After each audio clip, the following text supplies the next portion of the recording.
63 points. 63 points. Good Lord, that's a lot of points. That's what the Raiders scored on Thursday Night Football versus the Chargers. We'll talk about that plus a whole lot more on Friday's edition of the Locked On Raiders podcast, December 15th, 2023. Just win. Just win. Just win. Just win. The autumn wind is a raider, pillaging just for fun. He'll knock you round and upside down and laugh when he's conquered and won. And won. And won. And won. And won. And welcome in, Raider Nation, to another edition of the Locked On Raiders podcast. Thank you so much for making the show your first listen of the day. Make sure you subscribe or follow for free on YouTube or wherever you get your podcasts to get the latest edition of the show as soon as it becomes available. Of course, if you're checking us out on YouTube, thank you. We appreciate you in a major way. Without you, there is no show or no reason for no show. And, of course, without my guy Ari, there is no show on YouTube. My man Ari does a fantastic job each and every day. We definitely appreciate him. Check him out on Twitter, at Ari Producers. You can hit me up as well, at your boy Q254. And we got the Locked On Raider podcast voicemail line at 707-654-4693. We'll get back to your calls and texts on Monday's show. We got a lot of feedback to get to based off of Thursday Night Football. And when the Raiders put up 63 points, please believe there's going to be a lot of feedback. A franchise record 63 points they put up on Thursday Night Football as they defeated the Chargers 63-21. We'll talk all about it on today's show. In segment number 3, though, I want to let you hear from a few of the standouts from the game, and there were so many of them. I can't get to all of them in segment number 3. Hell, I can't get to all of them in the show in general, right? It's going to take multiple shows or a double disc show, and I already got home super late, right? Got home super late from Allegiant Stadium. That's why the show's getting up later than normal, so I do apologize for that. But coming up in segment number 3, take you inside the Raiders locker room, let you hear from some of the standouts that really did their thing Thursday night in helping the Raiders get to that 63 points and an overall record of 6-8 now. And now they're sitting in third place in the AFC West with the Chargers in the cellar. So that'll come up in segment number 3. Segment number 2, we'll talk about the tale of two different teams, the Chargers and the Raiders. And again, we'll talk about some of the things that stood out to me in the game, some of the glaring things that stood out to me in the game on Thursday Night Football as the Raiders really handled their business at Allegiant Stadium. Thought they did a hell of a job, but we'll talk about that in segment number 2. Here in segment number 1, I like to always hit you with the news and notes of the day, how we arrived at what we arrived at. And the Raiders arrived at 63 points. I cannot talk about that enough. Every time they scored, I thought, another one. I felt like DJ Khaled. Another one. Another one. Another one. A night went by without the Raiders hitting a field goal. Nothing but touchdowns. 63 points. Let that soak in. So let's go ahead and jump right into it again. 63-21. The win over the Chargers. They improved to 6-8 in third place in the AFC West and 12th right now in the AFC in general in the conference. The playoffs are not out of the question. I know it's a very long shot for them to make the playoffs, but it is not out of the question yet. They're still mathematically alive. And the thing about it, they're 12th right now. Teams 6 through 11 in the AFC all have the same record at 7-6. So they're going into the weekend. Obviously, there's a triple header on Saturday, games on Sunday. So a lot of things could happen over the course of the weekend. I'm not saying they're going to happen. Hell, we might come back on Monday and they're still sitting in 12th in the AFC conference, but maybe they're not. Who knows? I mean, that's why they play the games. That's why they try to win all the games, because you just don't know. They could go on a run and win out, and who knows? Maybe they're sitting there in a playoff position when it's all said and done. But all they can do is control what they can control, which is how they operate. And they did that on Thursday Night Football, 63-21, improving overall to 6-8, now third place in the AFC and 12th in the AFC conference. So how do we get there? I'll tell you what, I was impressed on a short week after not scoring any points and hearing all kind of different questions about who the coach is going to be, who the quarterback's going to be, speculation. And I was thinking that Jimmy G might get an opportunity to get into the action. And, there was a report even right before halftime. Adam Schefter said that Aiden O'Connell's going to get the start, but the leash will be short. So if he struggles, then Jimmy G will get the nod. I mean, that was a report that came out, and that's kind of how I felt leading up to the game after all the different conversations that we heard. There was no need for Jimmy G, right? There was absolutely no need. Aiden O'Connell handled his business, 20 for 34, 248 yards, 4 touchdowns, no interceptions, and 1 sack. And if you remember, the Chargers were the team that he got his very first start of his career with, and that was October 1st, 2023. That was week 4 where he got sacked 7 times. He only got sacked 1 time on Thursday Night Football and throw for 248 and no interceptions, no turnovers by Aiden O'Connell. Thought that was a really big step in the right direction. And maybe hearing that there was a quarterback right behind him, or maybe hearing that, there was a chance that they were going to go to the bullpen and bring in Jimmy G, maybe that put a little bit more fire under him, or maybe they just had a hell of a game plan going in. Again, a short week. I was very impressed by the way that they came out with the energy and the excitement after 4 days. It was 4 days later after being shut out at home by the Minnesota Vikings and really kind of being the laughingstock of the NFL. Then they turn around and laugh back. Yeah, you're laughing at us on Sunday. On Thursday, we're laughing hysterically at you as we put up 63 points. That's all I can imagine the Raiders were saying. Zamir White, he got the first career start for him because Josh Jacobs wasn't able to go dealing with that quad injury. Found out that he wasn't going to go early on Thursday as well before kickoff. Okay, Josh Jacobs isn't going. Zamir White's going to get the start. What is he going to do? Well, he carried the rock 17 times, had 69 yards and a touchdown, and he looked comfortable doing it. Right? It wasn't anything too flashy, but you saw glimpses of, okay, maybe he's got a little something. So I liked what I saw from Zamir White. I loved the fact that after I talked to him in the locker room after the game, that he was talking about even going up to kickoff. Josh Jacobs was in his corner. You got this, bro. You got this. You've been preparing for this. Don't worry about it. You got it. Love the fact that Josh Jacobs has been coaching him up ever since Zamir White was drafted in the 4th round out of Georgia. And so you'll hear that conversation. I'll just go ahead and peel back the curtain. You'll hear my conversation with Zamir White, little one-on-one action in the Raiders locker room. You'll hear that coming up in segment number 3. Brandon Bolden, right? Mr. Special Teams himself. He even had a touchdown run out of a Wildcat formation, 26 yards. I was like, wait a minute, hold on. That wasn't on my bingo card, but everything was working. I mean, whatever you wanted to put on your bingo card on Thursday was working and helped the Raiders get into the end zone. It was really incredible. Jacoby Myers, he threw the ball twice, both to Devontae Adams. One went for a touchdown. The other one was like a 9-yard completion. He also had 2 catches for 32 yards and a touchdown. So he threw a touchdown pass and caught a touchdown pass. Again, it's like Oprah was handing out touchdowns. You get a touchdown. You get a touchdown. You get a touchdown. You get a touchdown. You get a touchdown. That's all it was. It was insane. I mean, I could not believe how it was shaking out. The way that it just seemed like once it started rolling, it kind of goes back to that game. I can't remember what year it was, but you remember that game against Denver when Darren McFadden went off in Denver, and all of a sudden they just started rolling, and he was having a hell of a day, and all of a sudden the Raiders put up 59 points. That was their franchise high until Thursday night. That's all it reminded me of was that day against Denver where they just kept scoring and kept going crazy, and it was like, wow, this is really happening. That's how I felt in the press box on Thursday, watching the Raiders run all over the LA Chargers.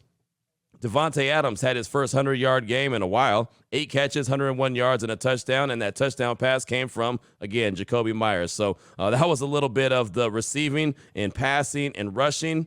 How about the defense? Yeah, the defense scored as well. Jack Jones picked up off of waivers by the Patriots not too long ago. Obviously, Coach Antonio Pierce knows him from Long Beach Poly, Arizona State.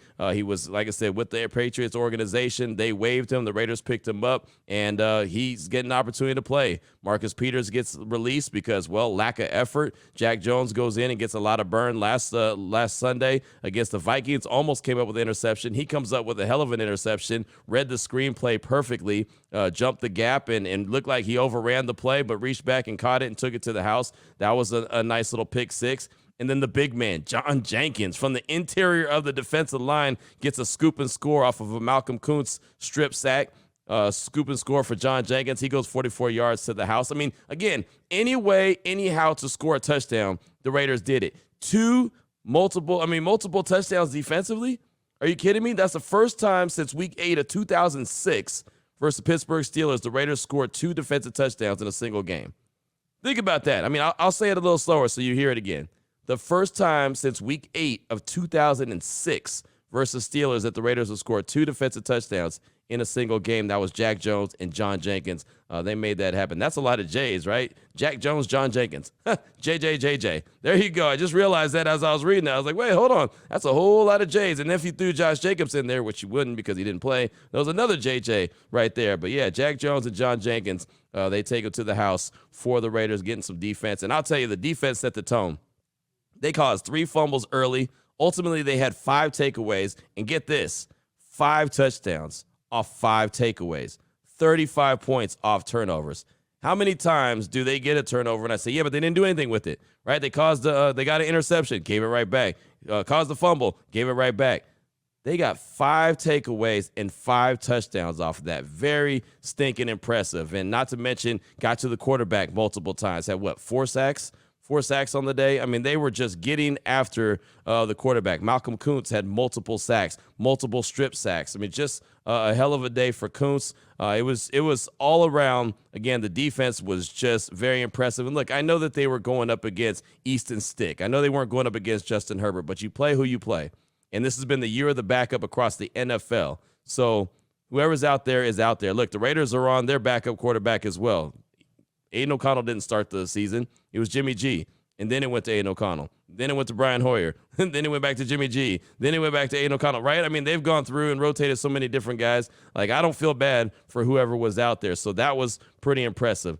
The young guys, how about that? The young guys were showing out. You know, that's something that we've been talking about. Want to see what the Raiders have in certain guys. Trey Tucker, 2 touchdowns on the day, right? And I'll say this, and I've said it about Trey Tucker. He's got to do a better job of securing the ball. Every time he catches it, it feels like he bobbles it and makes a question if it's really a catch or not. He's had multiple catches that were waved off because he bobbled them and didn't get his feet down. His first touchdown pass or completion didn't really look like it was a touchdown to me. I mean, because he bobbled it and didn't look like he didn't get his foot down. But when they went to review, they said the play stands, which doesn't mean that they can confirm it. They can just say, hey, there wasn't enough to overturn it. That's fine. I'll take it. He ends up getting another touchdown a little bit later on, and that was a no-doubter, a no-brainer. But Aiden O'Connell hit him multiple times. He got 2 touchdowns on the day. Michael Mayer, the rookie tight end, he got a touchdown. Zamir White, after getting his first career start, he got a touchdown. It's like, again, Tucker gets 2. Mayer gets 1. Zamir gets 1. Jack Jones, again, picked up off waivers. He gets 1. O'Connell threw 4. Malcolm Kuntz, 2 sacks and 2 forced fumbles, right? Massive. First time the Raiders scored 60 points in franchise history, and they scored 63 total. Unbelievable. Just one hell of a performance. I mean, when you want to talk about checking the boxes, the Raiders did that on Thursday night. They checked every single box. So what else stood out to me about the game on Thursday night as the Raiders get the 63-21 victory? Well, we'll talk about it coming up in segment number 2, the tale of 2 teams. We'll get into that after I tell you about one of our great sponsors here on the Locked On Raiders podcast, and that is LinkedIn Jobs. When you're hiring for your small business, you want to have as many top-tier candidates as possible to interview. That's why you got to check out LinkedIn Jobs. They've got the tools to help you find the right professionals for your team faster and for free. LinkedIn isn't just another job board. LinkedIn has a vast network of more than 1 billion with a B professionals, which makes it the best place to hire. Hiring is easy when you have that many quality candidates. So easy, in fact, that 86% of small businesses get a qualified candidate within 24 hours. LinkedIn knows that small businesses are wearing so many hats and might not have the time or resources to hire. Thankfully, with LinkedIn, the process is quick and easy. They even launched a feature that helps you write job descriptions, making the process even easier and even quicker. Right now, post your job for free at linkedin.com/LockedOnNFL. That's linkedin.com/LockedOnNFL to post your job for free. Terms and conditions apply. All right, Raider Nation, here we go. Segment number 2 of today's Locked On Raiders podcast. Really want to talk about the tale of 2 teams. What do I mean by that? Well, as I'm in the press box watching this game unfold and seeing how the Raiders are scoring early and often, 21 points in the first quarter. Look, they hadn't scored 20 points offensively in a game more than one time all season long. They did that one time. They went over 20 points offensively. That was against the New York Giants. That was the first game after Antonio Pierce took over as the interim head coach. That was the only time they went over 20. They had 21 points in the first quarter. And at that point, I mean, it felt like at that point when it was 21-0, it felt like in Madden. When you're up 21-0, you have to pass the sticks. That's what it felt like. Like, all right, get off the sticks. You're down 21-0. It's a wrap. You could tell a team that wants to play for their coach. And I know a lot of people told me, even as I was doing my pregame show from Allegiant Stadium, they were telling me, oh, this game is meaningless. It's stupid. Why are you, why are you hyped up about this game? And this was on Twitter. This wasn't people in person. People said, this game is stupid. It doesn't mean anything. The Raiders want to lose all the way out. And I said, man, there's jobs on the line. I said that earlier in this week, right? I've had the show. There's jobs on the line. These guys are going to go out there and play, and they're going to ball out and do everything they can to win games, try to get to the playoffs, and also try to secure a job for Antonio Pierce. they can be that team. You could see that they want to be that team that goes out there and fights for their coach. They believe in their coach. They look at him as, a colleague, a peer. Yes, he is the coach. Yes, he is the guy who's in charge, but they also have so much respect for him that they're going to leave it on the line. Like, the one thing I've always said about Antonio Pierce is that his team will always be motivated to go out there and play. He'll always have the team, fired up to go out there and do what they do. It'll never be a question of if you're going to get effort, if you're going to get energy from the team. You're always going to get that. And that was on full display on Thursday. And then you look across the field at the Chargers, and it just looked like everybody's shoulders were dropped, looked like their hands were on their hips. It just looked like they weren't really I don't want to say putting effort, like I don't want to say they quit. They didn't quit on each other, but they quit on him. And who's him? Brandon Staley. They don't want nothing to do with him. By the time you're listening to this, Brandon Staley might be fired. Like, I don't think he's going to get fired until after the season's over, just because of the Spanos family. That's just kind of how they are, that they're kind of cheap like that. And plus, who's going to be the head coach for the rest of the season? I don't think it's going to happen until after the season's over. And I don't root for people to get fired, but there's no doubt about it that team is not playing for that guy anymore. Right? When you want to say lost the locker room, it's time to fire a guy. When you could tell that they lost the locker room, you could tell that they lost the locker room when it comes to the Chargers. They wanted nothing to do with being out there and competing for that guy. And, some will say, oh, well, that's smart, Q, because they'll get a better draft spot. Okay, that's fine. If that's the world you want to live in, that's fine. But these guys are competitors. Ain't everybody in that locker room guaranteed to be in that locker room next year? The staff sure don't care about no draft pick, because they know that they're not going to be around next year. So there's a lot on the line. You're out there and you're showing out. You're playing and putting your best work on film for all the rest of the teams as well across the league, and that goes for the coaches.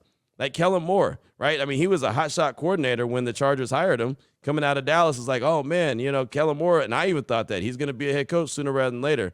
And then you look at the season that the Chargers have had, and you're like, yeah, probably not. Not this year. It looks like he's going to have to be a coordinator again, just because the Chargers have had such a bad season that all of a sudden it's a bad reflection on him. And the other thing that I really noticed, and it's funny, I wasn't the one that pointed it out. I mean, I'm sitting in the press box, so I'm not watching the TV broadcast, but Black Hole Jr. out of the Bay hit me up on Twitter, sent a message, hey, sorry to bother you, brother, but wasn't Bo Hardegree on the field calling plays? TV showed him in the booth tonight. Something to pay attention to if he was on the field games before. And that was from Black Hole Jr. And I was like, yeah, he's always been on the field. He's always been the coach on the field. Well, he was up in the booth. And so it takes me back to, Sunday after the game when Antonio Pierce said, okay, we're going to evaluate all the coaches. We're going to evaluate all the players. There could be some changes. Well, there wasn't any change with the play caller, but they moved the play caller and Bo Hardegree up to the booth. And I found that to be interesting, especially since they moved Patrick Graham up to the booth before the season. And now you see where the defense is playing. And the defense is playing lights out. Man, they are incredible. I love this defense. I hope this defense keeps growing the way it does. I mean, I think everyone is really starting to come together on that defense. They're really starting to understand what they're supposed to be doing. And certain guys, you're not even calling their name because, well, they don't even have to be that dude anymore, because it just seems like so many guys are stepping up and playing at a very high level. But, getting back to Bo Hardegree being in the booth, I think that was a good decision by Coach Pierce. Like we point out, and I've pointed out his flaws. I've pointed out when he made bad decisions. I thought on Sunday he should have put Jimmy G in at some point just to try to give the team a spark. I still stick by that. There's certain times I thought he should have gone for it. There's certain times I thought he shouldn't have gone for it, right? There's decisions that he's going to make that we're not always going to agree with. But, man, that decision that Coach Pierce decided to make and put Bo Hardegree up in the booth, I think was a really good decision. And now, obviously, we'll see what happens on Christmas morning when they play the Chiefs, if it could look like that. But all of a sudden, you're looking at a Raiders team who's hungry, who's fighting for that guy, and that's all you want. What else do you want in a head coach? Like, I'm not saying just crown him the head coach because of this performance against the Chargers. Like, that would be, getting caught up in the moment, being a prisoner of the moment. And I don't think Mark Davis is going to do that, and I don't think he should do that. But as much as Sunday's performance against the Vikings was a bad look on the resume, this was a really good look on the resume. So, I'm not saying that means that everything is excused, and that's okay, because really it's not. That was a big blown opportunity for the Raiders on Sunday. I mean, think about what they would be if they had picked up that victory like they should have over the Vikings, right? Instead of sitting there at 6-8, they're sitting there at 7-7, and then they're real players.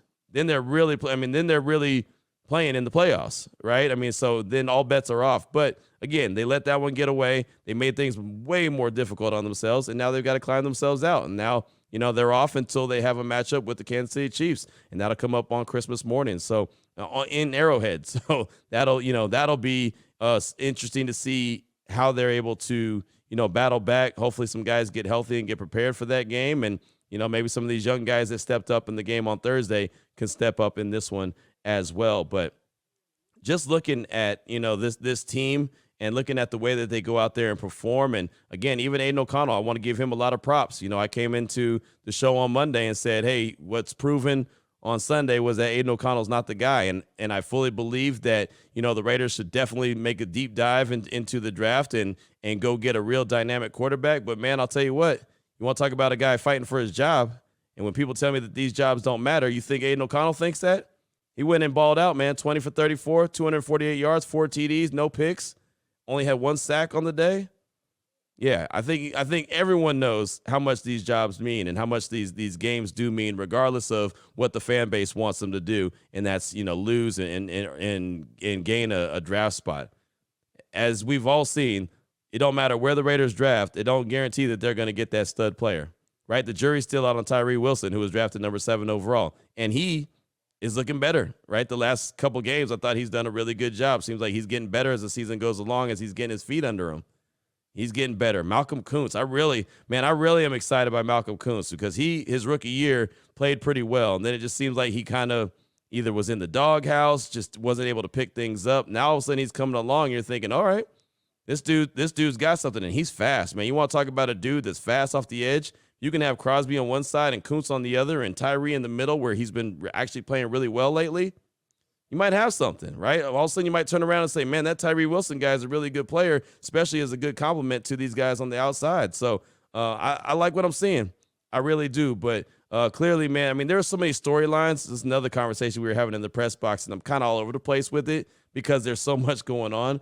I was telling them I could do a show, like one show on each element, right? I could do one show on Aiden O'Connell. I could do one show on the Raiders defense. I could do one show on, the offensive line, how much better they played on Thursday as opposed to the first time they played the Chargers. I could do one show on Antonio Pierce and how he's leading this team, right? I mean, Bo Hardegree, how all of a sudden he went from being, the frog to the prince, right? He was the frog on Sunday when he couldn't get him into the red zone. Then all of a sudden, now you're seeing the Jacoby Myers throwing passes. You're seeing Brandon Bolden scoring out of a wildcat formation. You're seeing all kinds of stuff, like special teams. I talk about the special teams, John. Let's talk about DJ Turner, right? He took the ball away. He literally took the ball away from the Charger return man and got the Raiders the ball, in the red zone already, straight up in the red zone. Like, that was a special teams play. A.J. Cole still dominating special teams. Like, I can do a show and I can separate each and every area that we're talking about. I can just talk about the rookies.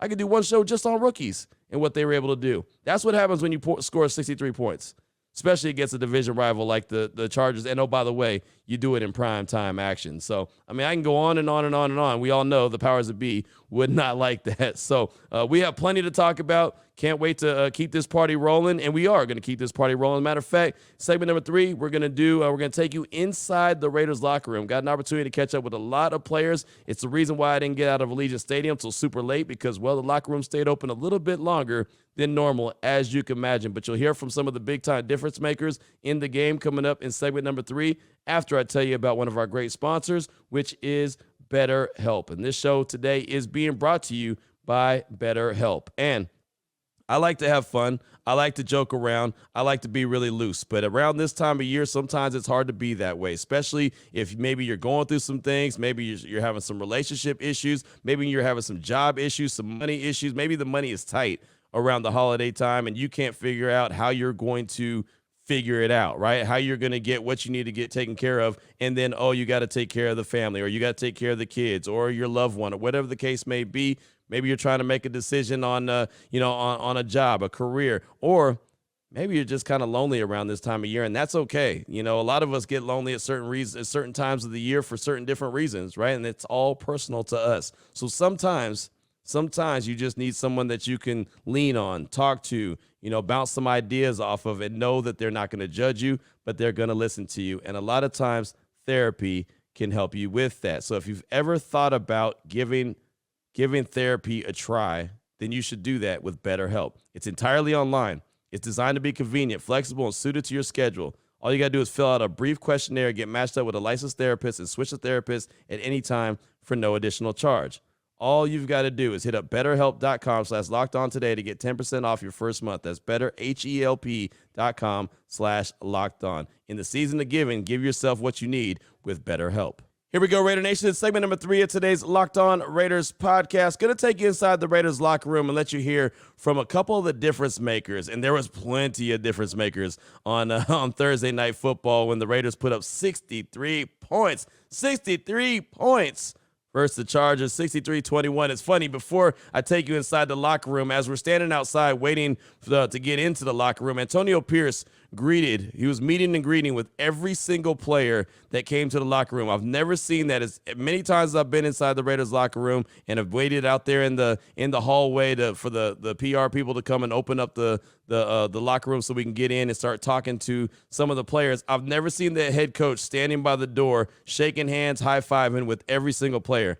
Antonio Pierce did that. It was pretty funny. I saw him standing there, and I just thought I'd get a good laugh. We've been talking and joking about dominoes ever since Mama Q started messing with me about dominoes, and LeVar Arrington told me he was a big domino player. So I said to him, and actually there's a video. If you check me out on Twitter at your boy Q254, you'll see the video. Lindsey Brown, my coworker at Raider Nation Radio 920, she's on the morning tailgate. She actually took the video. I said, Coach, did you call domino on that game? And he's leaning against the wall and he slaps the wall like, domino, you know what you say. It's like Boys in the Hood, domino, mother, So pretty cool the way that he did that. And like I said, there's a video floating around right now. If you haven't seen it, it's at your boy Q254 on Twitter. It's there, so you can check it out. But with that being said, let's get inside the Raiders locker room. We talked to Amik Robertson. I caught up to him one-on-one. Malcolm Kuntz had a chance to catch up with him. Dylan Parham, Jermaine Illuminor, Nate Hobbs, and more. Matter of fact, how about John Jenkins? John Jenkins had the scoop and score, the big man, the defensive tackle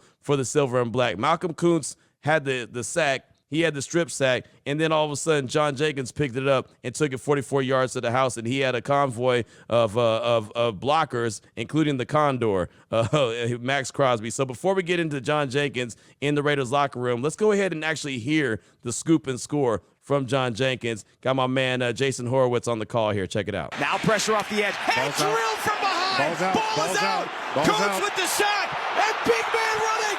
John Jenkins is going to score. Jenkins picked it up, and he had 40 yards of turf with nobody chasing him. It's a lineman's dream, and the Raiders have 55 at the end of the third. It's the big man celebration you got to love, and I've been in that position way too many times. So there was the play. Now let's hear from the man. Let's go inside the Raiders locker room and hear from John Jenkins as he's talking about that scoop and score. For the first time, I just kept on going. I saw my dog Max, gave me the green light, and I just took off. I didn't tilt my head back and just kept on going. The broadcast said they had you clocked at 17 miles per hour. Is that? I thought I was a little faster, but, what can I say? I'm just, next year, hopefully, be a little lighter. I'm probably the heaviest guy to run a touchdown in the NFL, so who knows, right? Did you go with 6 right away? Oh, yeah. I had Max right next to me. Yeah. I'm looking in the Titantron, too. I'm year 11. I'm wearing my surroundings, keep my head on the swivel, so that's how I knew it was 6. When's the last time you scored a touchdown? High school or youth? College. Okay, college, yeah. So, so now I can honestly say besides Pee Wee, I scored on every level. So it's a blessing, man. I can't even lie. You go to Bo Hardegree now and tell him to get you in on some offensive plays? You got some skills? Listen, whatever I can do to help the team, I'm down. There's more you can do, right? When you're year 11, there's more you can do, the more you can do.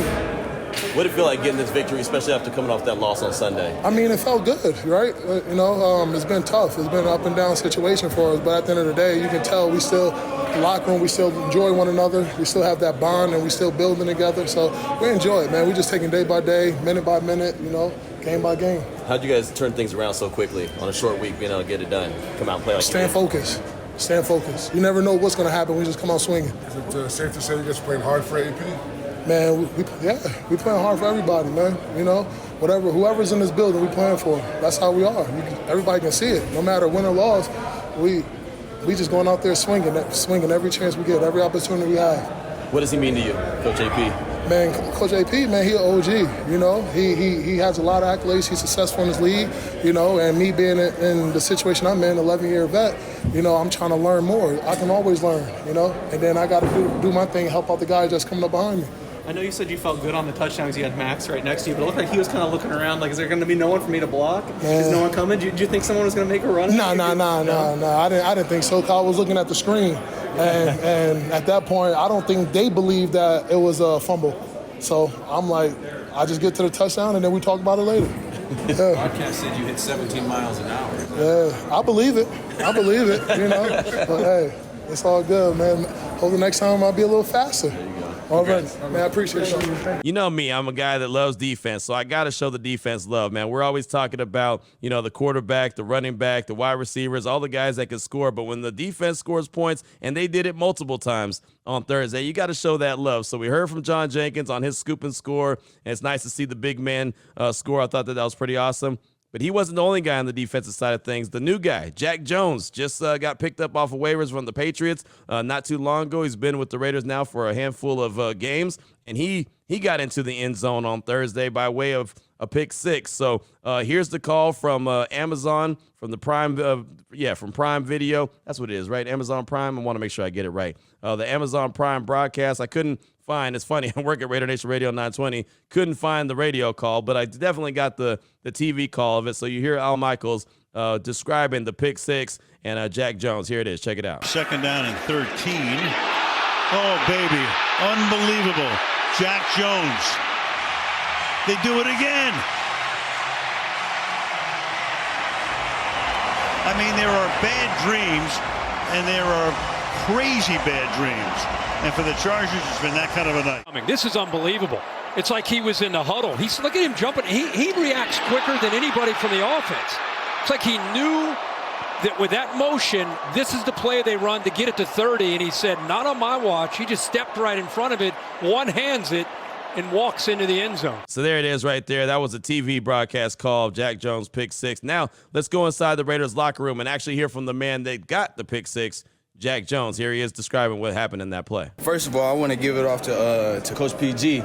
You know, he made a great call, and just from, you know, my personal feelings, I've been feeling like the last 2 games he's been calling great calls, you know, so I just give kudos to him. But, you know, what I've seen as far as, you know, as a player, you know, 4 strong, you know, running back out 1, motion in to a bunch, you know, got to go steal that because 9 times out of 10, that's a screen. Last week you had your hands on the ball and let it get away. What did you think this week when you were able to get it and pull that win in? Can't let it get away this time. Yeah. You know what I'm saying? Last week I was maybe a step away. You know, this week I had to fine-tune all of my techniques and everything I had to do just to make that play. What did it feel like when you're in the end zone, you hear the crowd cheering you on? What did that feel like? Take us through that. I mean, that's cool, but I want to win. Did you even feel it? Yeah, that's cool, but I want to win. Winning feel way more better. Well, you were winning out there. You guys were winning. So what were you feeling we was kicking ass, yeah. Okay. What did it feel like to go out there and kick ass, like you mentioned, especially after coming off that Sunday game? I mean, I feel like that's big for us. You know, as far as the team, last week we put up 0. This week we put up 63. You know, that's a big turnaround. That's probably the biggest turnaround in the NFL. I mean, I don't want to, don't quote me, but, possibly we up there. So, that's great. As long as we keep heading in or trending in the right direction, then we doing something. How'd you guys do that in such a short week? Come together. It's about believing in one another, believing in the coaches, believing in the process. Jack, a bunch of young players, yourself included, stepped up tonight, making plays all over the field. How good does it feel to be part of maybe a young foundation? This is just a start of it, man. We getting going. We putting our foot in the door and we gonna make some noise. Safe to say you guys are playing hard for AP? Oh yeah, of course. I mean, I know me. I'm balls to the wall. I mean, I can't speak for everybody else, but from what I'm seeing, of course, yeah, we all out. What does he mean to you? I know you guys got that familiarity. He mean everything to me. He damn near like a father figure, just from high school all the way up until now, just mentoring me through the ups and downs, man. He's a big piece of my life. Did you feel like you had an opportunity to kind of reward him for the team bringing you in off waivers? Oh, yeah, definitely. I mean, without him, who knows where I'd be at? Yeah. You happy being here in Vegas? Yeah, great to be in Vegas, man. When you're in the air, are you thinking about the ball's behind you, you reach back, or is it all just kind of one motion kind of happens? Nah, I'm going to be honest. So when I jumped it, I was in my head, I was like, damn, I overran it. So like I reach back and I'm just stuck. I'm like, oh yeah. No, for real though. So there's Jack Jones right there, and here talking about what was going on and the way that the defense was playing and the opportunity that he got. And you heard what he was talking about, Antonio Pierce. I thought that was really cool. The final guy I want you to hear from here in segment number 3 of today's Locked On Raiders podcast, taking you inside the Raiders locker room, is Zamir White. He got his first career start filling in for Josh Jacobs, and he got in the end zone. So here's that 1-yard touchdown run for Zamir White that capped off that first offensive drive for the Silver and Black. The inside the guard there. First and goal from the 1-yard line and into the end zone for the touchdown goes Zamir White. So there you go. We heard him in the preseason get a lot of burn, but we haven't seen him get a career start until Thursday and get into the end zone until Thursday. So he got a game ball. I saw it in his locker, and I had an opportunity to catch up with him. A little one-on-one action, Zamir White and myself in the Raiders locker room following the game. Here, Raiders running back Zamir White, you get your first career start. What did that feel like? Shoot, man, good, man. Just finally just being out there with the guys and just being involved with them and just job after job. It felt pretty good, man. Did you feel like you've been building up and preparing for this moment to be able to have that opportunity? Definitely, like just practicing and grinding and meetings and just like like today with Josh, but we talked about it, but he was like, bro, you ready for it? But just go out there, do your thing. Like I see you every single day do this, bro. Like, bro, you can do it. So. You've always said how much JJ has helped you. Yeah, how important has he been for your development in the league? JJ been there, ever since I got here, bro. Like he's been like there with me, like teaching me this. Like, bro, we go back and watch film like over, bro. Like learn little stuff, like like the whole way, bro. Like he's a great dude, man. Like for real. What does it feel like when you get the ball and you get the first carry, pick up about 8 yards? Just what did that feel like? Did you feel like, okay, I'm here? Oh, definitely, bro. Let's do this, man. Yeah, but let's ride. Hey, bro, like we riding here those now. horses? Feel me, bro? We here now, bro. Like damn, do it. Right. I ain't mad at you. I ain't mad at you. So then you punch it in at the end of the drive. You get into the end zone, your first career touchdown like that. What did that feel like? Man, just crazy, bro. Just a blessing. Like just all the fans and the guys, like just happy for me, bro, because they actually see me like every day go hard at it, bro. Like so, yeah, pretty good, man. Got that game ball in the locker. Yeah, man. Yeah, but that about to get framed, man. Okay, yeah, okay, that's the goal. Putting it in the sure, frame. Mama gonna get it though, not me. Okay, yeah. hey, but nah, just like the trophies and stuff. I don't do all that, but let my mama keep them. I heard that. Yeah. You guys come off a tough loss on Sunday, but you're able to turn it around. Put up 63 points. 63 points. How does that happen? Shoot, but just going back to the drawing board, but just like the little things again, man. Shoot, but like just getting this stuff right and just going over that and just doing the right things, man. Just but that brotherhood. Well, talk about brotherhood when we're waiting to come inside the locker room. We see AP standing out there greeting everyone at the locker. What does that guy mean to you as the coach? Shoot, but to me, like he's like family to me, like a real like family member, bro. Because he always there for us. He checks on it, even when he won't like the head. Like Coach, he'll go around talking to guys and being there for him. Like he's a real good dude. So yeah. Final question for you. You mentioned how much JJ means to you. How does that Alabama and Georgia get along like that? It's crazy, but.